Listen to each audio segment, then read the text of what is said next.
Vincent van Gogh est un peintre et un illustrateur néerlandais né à Goed-Zundert aux Pays-Bas le 30 mars 1853 et mort le 29 juillet 1890 à Auvers-sur-Oise en France.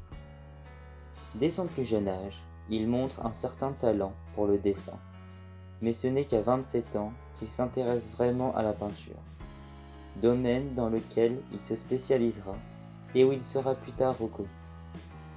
Beaucoup de mystères entourent la vie de Van Gogh, que ce soit en lien avec son oreille coupée, son suicide ou sa santé mentale. La plupart de ses œuvres les plus connues sont peintes durant la fin de sa vie, alors qu'il n'était pas tout à fait stable mentalement, c'est-à-dire entre 1987 et 1990. C'est d'ailleurs en 1989 qu'il réalise La Nuit étoilée. Peinte à l'huile sur toile de dimension 73,7 cm par 92,1 cm.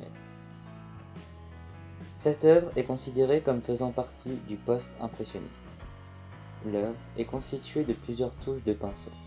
Ces touches forment une multitude de lignes arrondies, plus ou moins longues, qui, une fois jumelées à des couleurs représentatives, créent des éléments figuratifs. Ces mêmes éléments sont cernés par des couleurs très sombres. Bien que la toile soit constituée d'arrondis, la ville, illustrée dans le bas de l'image, constitue quelques angles pointus contrastant avec le reste de la toile. On peut aussi voir, entourant la ville, une campagne environnante, ainsi qu'un ciel immense constitué d'étoiles lumineuses.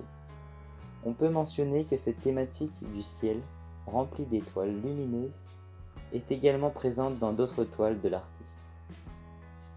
Cette toile démontre parfaitement l'évolution du peintre, le besoin de représenter fidèlement les textures et les objets qui s'estompent graduellement pour laisser parler l'émotion du peintre.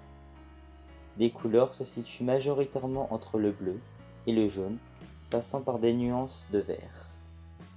Il y a quelques touches de rouge sur certains toits de la ville, dans les arbres, et le mélange du jaune et orange dans le ciel. Pour revenir à l'utilisation des touches de peinture, elles donnent un effet de malléabilité à la peinture. De ce fait, une impression de mouvement. La disposition correspond à la règle des tiers. En effet, le ciel occupe environ les 2/3 de la toile sur un axe vertical, tandis que les arbres sont environ 1/3 sur l'axe horizontal. La toile est composée d'éléments créant un vecteur circulaire. Cela impose une lecture chez les regardeurs débutants sur le vert foncé des arbres, étant guidé par les courbes dans le ciel, retournant vers le village pour finalement remonter vers les arbres initiaux. Au-delà d'une toile illustrant un simple paysage, la façon de peindre et d'imager représente en quelque sorte une analogie à sa santé mentale. En effet, il ne peignait que lors de brefs moments de lucidité. On peut mentionner que son suicide eut lieu seulement environ 1 an après la production de cette œuvre. On peut donc traduire l'utilisation de la coupe dans le ciel comme étant la représentation de l'instabilité à l'intérieur du peintre.